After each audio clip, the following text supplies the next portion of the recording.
Hey everyone, welcome to my channel once again. Grandmaster Nikita.MESHKOVS is with you, and first of all I wanted to say thank you for all the activity, for everyone who writes comments, likes my videos, and shares some of their opinion.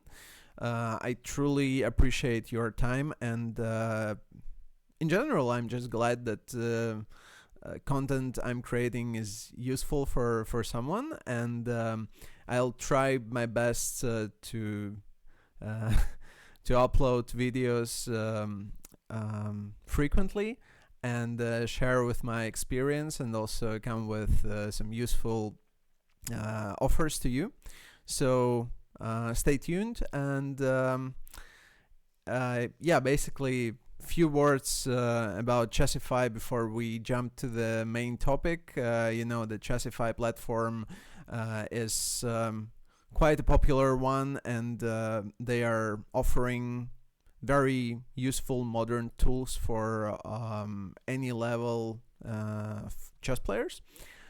So feel free to check their offers.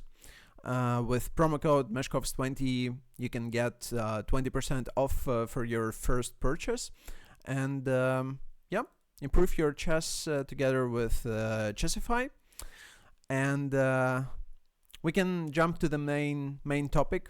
So in today's game, in today's episode, I would like to show you the game against highest rated opponent I played this year, 2024. And so the story goes this way. Yesterday I found that this game, that it would be cool to show it to the audience, because I find it interesting and attractive. And apparently, believe me or not, but it was I checked that it combined with another pretty important moment, because I played against Arjun Erigaisi, the Indian, one of the best players currently, and absolute superstar. And yeah, yesterday he became world number 3, reaching insane rating of 2800. 2803 to be precise, and so with this rating he is 15th best of all time, and current world number 3. So it was not my first time when I played against Arjun. For the first time we played 3 years ago in Spain, in open tournament El Llobregat, in the very first edition of this event. And back then it was draw. I played with white, and it was a fighting game, but I managed to hold a balanced against him. Back then he was a 26-30 player. Now he's improved his level significantly. And yeah, as you can see, this year we played online in Champions Chess Tour, one of the qualification paths in play-in. We played in Crunch Labs Masters, and I played with black, with the time control 10 minutes plus 2 seconds per move.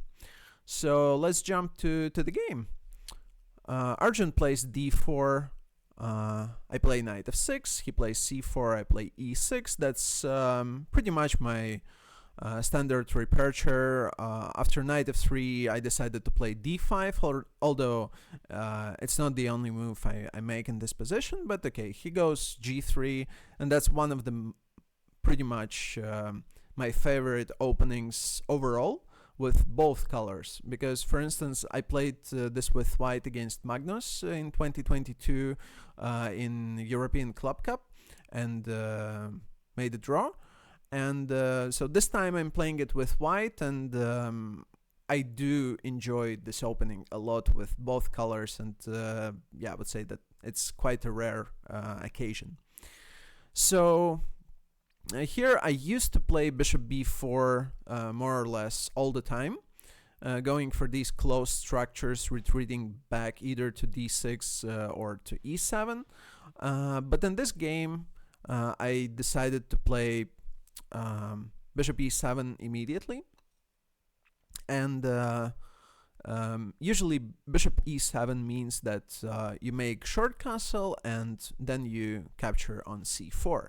So this is beginning of very well-known Tabia, the open Catalan, and pretty much at this point, as soon as black captures on c4, white has several approaches. The most modern one is queen c2, and after a6, usually white plays a4 to prevent b5 idea, and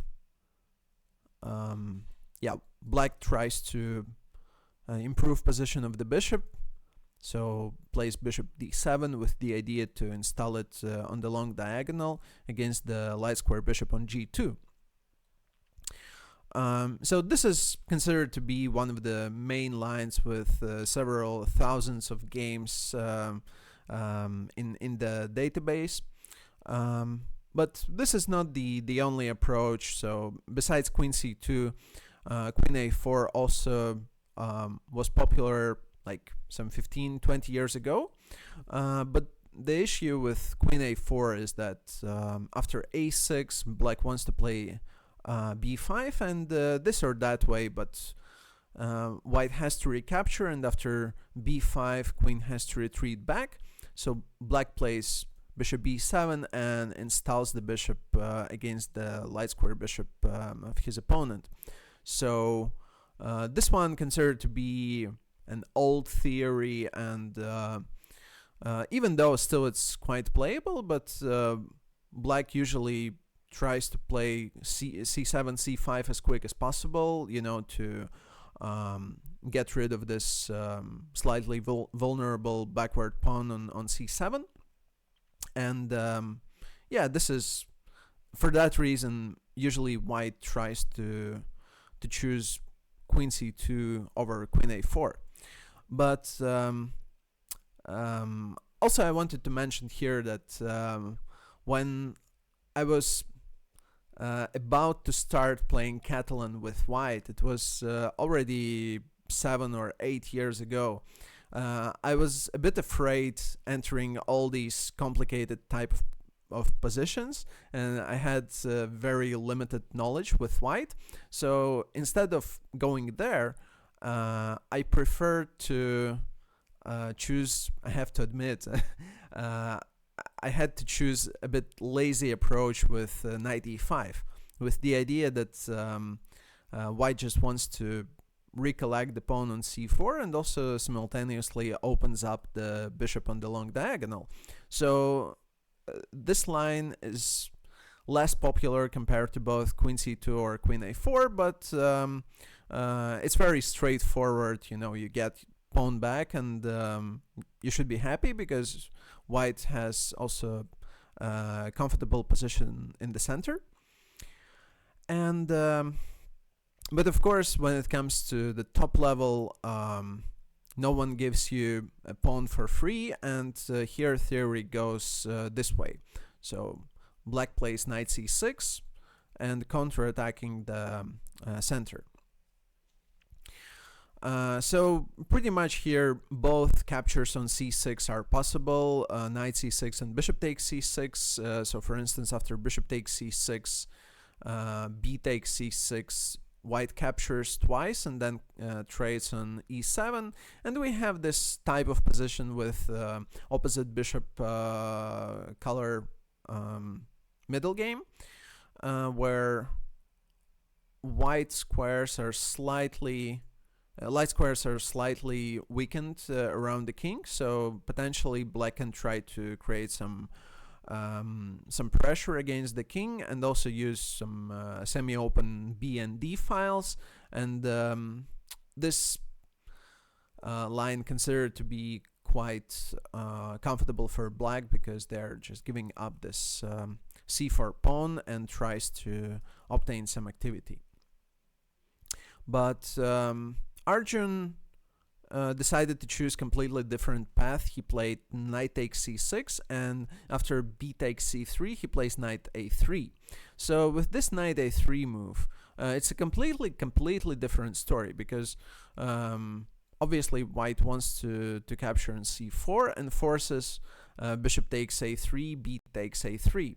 So, and this is beginning of another story, another tabia, where black has to react very precisely, because it's kind of a weird position, very imbalanced position, very dynamic position potentially, because you have to know how to react very precisely.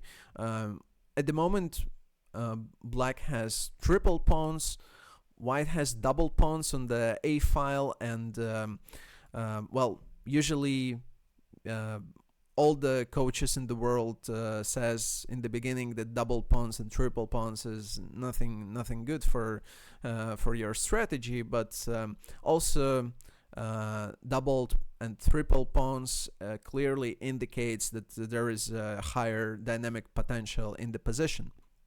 So here I played rook b8, and for instance, instead of rook b8, apparently bishop a6 is more popular line, and it was played twice this year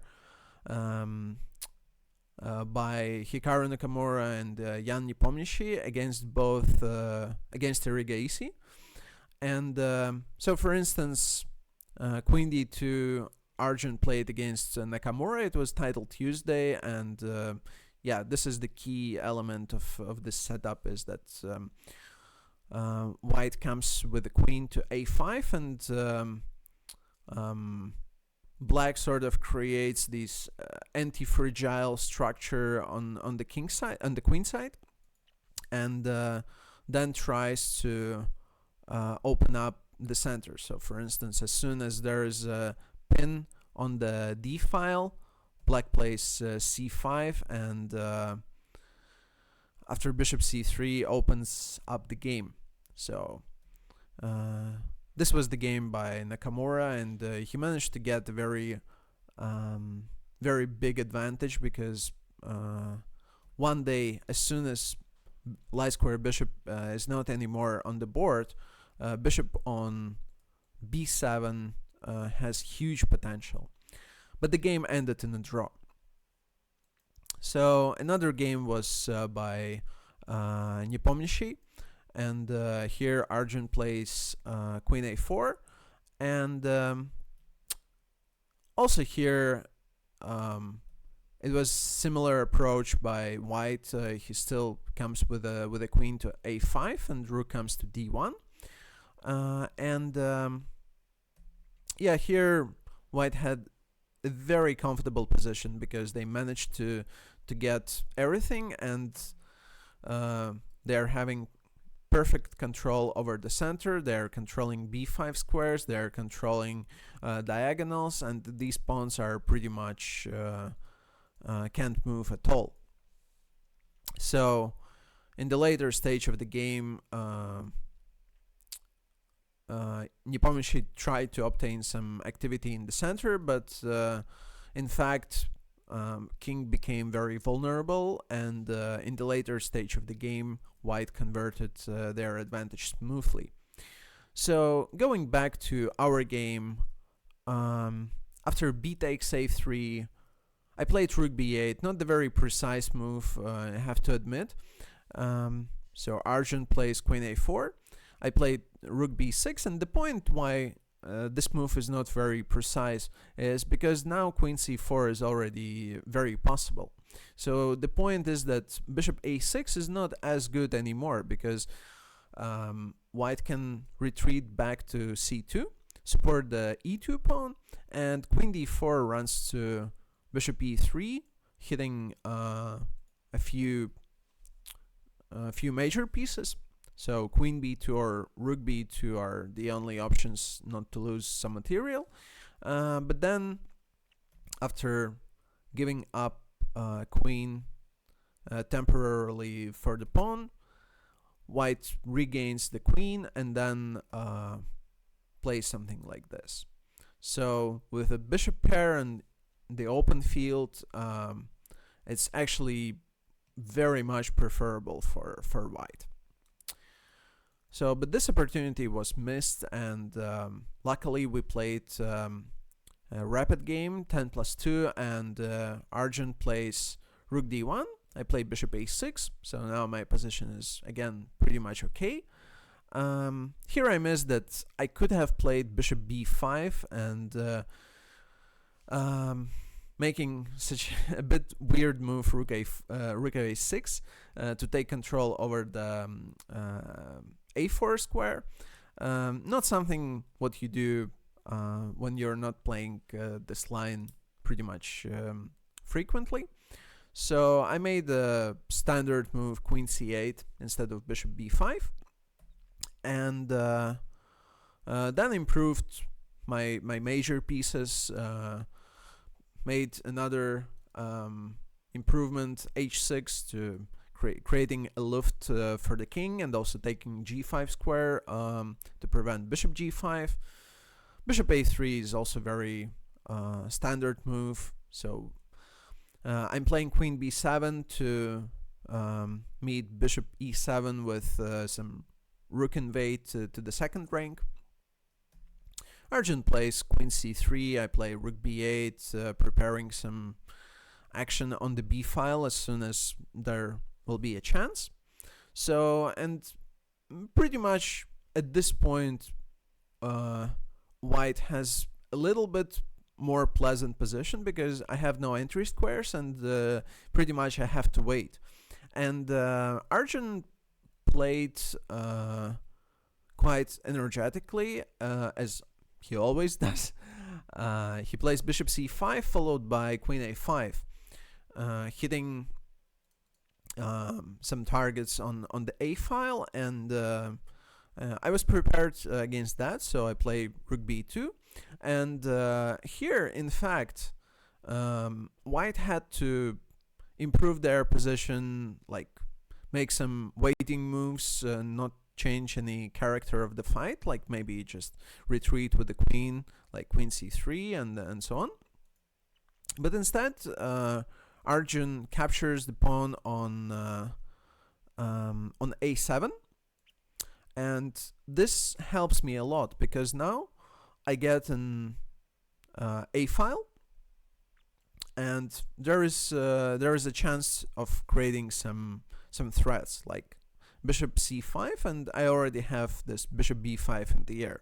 But instead, I go instead of bishop b5, I go rook e2, hitting the pawn on e4. And during the game, I thought, well, okay, this looks very risky, but at the same time, chess is a very concrete game, and you have to calculate very much concretely, otherwise it's not going to work. So yeah, after rook e2, Argent plays queen c3, retreating with the queen. But for instance, rook e1 already runs to bishop b5, so that was the reason why white went back. So I have this small intermezzo, and if queen goes somewhere, let's say to c3, then I can trade on e1 and then capture the a4 pawn. So after rook e2, alternatively, white could have played bishop f3, but in this case, I can open up my bishop, and c3 is a very powerful move. So, you know, things are getting sharper and sharper. And so if, for instance, white captures on e2, then I can take with a double attack, and white has to retreat, but then I have another move with the tempo and another move with the tempo, and then maybe collecting this very vulnerable pawn on a4. So it seems like I'm feeling the flow, and all the pieces are getting a chance to strike. And if, for instance, white captures queen takes c3, then I can collect the pawn on e4, and yeah, we have a very double-edged fight, because on the one hand, I have still double pawns, white also have double pawns, this rook is still alive on e4, although it looks like it could be trapped anytime soon. So we got very, very similar type of position, because white plays queen c3 after rook e2, and after I collect the pawn on e4, bishop takes e4, rook takes e4, and during the game I thought, okay, this could be super risky, because my initial thought when I was about to go here, I was like, okay, what if he plays f3? What if he tries to, collect my rook? And I calculated a very funny line that if I go rook e2, he could try playing king f1. I have the only square, absolutely only square on h2. He goes back to g1. I was like, okay, so maybe I can just repeat position and it could be draw. But what if I try to play for something more? And what if white plays king g2, trying to chasing my rook once more? So I have to go to h5, and after rook d5, finally I stopped my my calculation, because I thought, okay, here it should be fine. And yeah, I marked all the stops by the rook, so you can see how dynamic this position is, and how many options were there, going from initial square on a8 to the central square by this very weird route. Anyways, yeah, so f3 was something behind the scenes, and you have to calculate such things. So as soon as I went through this line, I was like, okay, what if he prepares this idea? What if he plays like rook d2, trying to catch my rook with f3 coming on the next move? But then, once again, luckily, I have e5. And that's something you have to know about the top players. If you want to become a strong player, professional or semi-professional, it doesn't matter. If you want to have a good results, there's no chance to achieve that without calculating lines and working hard over the board. So it's just unbelievable.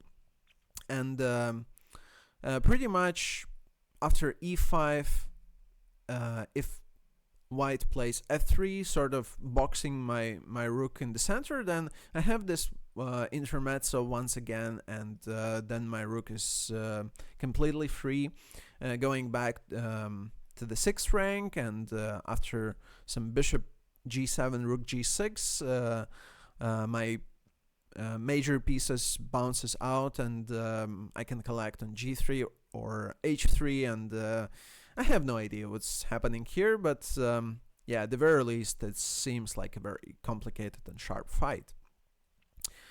So in the game, Arjun plays queen c2, hitting the rook, and I play f5. That's also the only move, but I thought, okay, so it seems like rook should not be stuck here, and at any moment I have this e5 move, so it should be all good.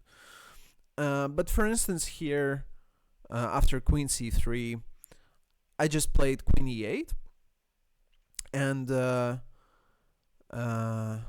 so a couple of days earlier, preparing for recording this video, I was like, okay, the engine was suggesting this weird move e5, and I was like, okay, why it's so good for black? Like takes, queen e6, and f4. And suddenly, the engine just claims that after rook b8, black is much better for some reason. Okay, I can understand that king is vulnerable and so on, but there's nothing concrete. And so this is completely mysterious idea by the engine.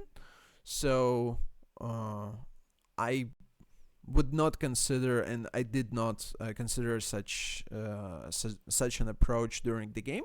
So instead of this mysterious e5 immediately, I went just for a regular human move, queen e8. with the idea to transfer my queen somewhere to the king side, closer to the enemy king. And okay, he plays rook e1. I was like, okay, let's just stick with my play. He plays king g2, solidifying his defenders a bit. And okay, I just play queen g6. I'm waiting. He's playing queen f3. We're playing a waiting game. And he plays h4. And I don't know how it happened, but I can say for sure that we had some time. We were not down to seconds for sure, but somehow by a miracle it was a time of mutual blindness, because both of us completely missed, I assume, that rook h4 is the move, because rook takes e6 just leads to queen takes e6, gh, and rook e8, and this trade clearly favors black, and enemy king becomes much more vulnerable. It's much easier for me to push the c pawn, maybe not even trying to promote, but mainly to open up the bishop, to get closer to the king. And funnily enough, that after I did not capture rook h4, not even saw that during the game. I played h5, and he plays rook e3, so both of us simply misses the simple one-move tactics. That's a bit strange, to be honest. So rook h4 was once again completely fine here. So I was like, okay, let's play c3 with the main point that I want to transfer my bishop to the center of the board, also eyeing on the king. Of course, setting a small trap that after rook takes c3 I can play bishop e2 and then queen is trapped, but normally grandmasters are not falling into such tricks, even being on the very down on time. So he trades on e4, and after queen c3, it was very tempting to go bishop e2, transfer the bishop to f3, and that was my initial instinct to go there. And then I was like, okay, let's think for a second. So okay, what if I go bishop e2? He makes just some move, protects the pawn. I play bishop f3, and he simply sidesteps with the king. So unfortunately, I have no entry squares. I can get closer to the king, and he's quite safe there. And his a pawn also could be something very serious there. So I was like, no way. And at this point of the game, we're in the quite a balanced middle game, although I felt that I'm on the driver's seat, because not even trying to count pawns in this position, so I'm still one pawn up, but who cares, because these pawns are completely irrelevant in the long run. So he plays a3. I was like, okay, let's block the rook, and he does the same thing. And pretty much here we are just dancing. I'm trying to, deflect the queen and bring the rook to the active position. So he stops my ideas. I was like, okay, let's dance a little bit more and just play a waiting game, going here and there, giving some checks and then going back. I'm not sure that this idea was very smart, very wise to trade queens, but to be honest, I saw no way how to make any further improvements in my position, because I have full control on the light squares. He has great control on the dark squares, and it's somewhat balanced, even though I'm having a pawn up, but it's pretty irrelevant. So after rook c3, we just traded queens. I came closer with a king and then played e5. So my hope was that after trading If he plays bishop c3, bishop g7, I can get pawn on a3, and then attack the pawn on e3, get some chances on the second rank, so that would be a favorable trade, but nothing. Strong players evaluate trades very well. So I invited him once again to the same idea, so he did this, and actually I don't remember why I didn't play c5 immediately, most likely because of some g4 and h5. So I was afraid to, at this point we were down to some minutes, maybe seconds, and I was quite afraid of allowing some counterplay on the king side, so I was like, no way, I'll not give you such a chance.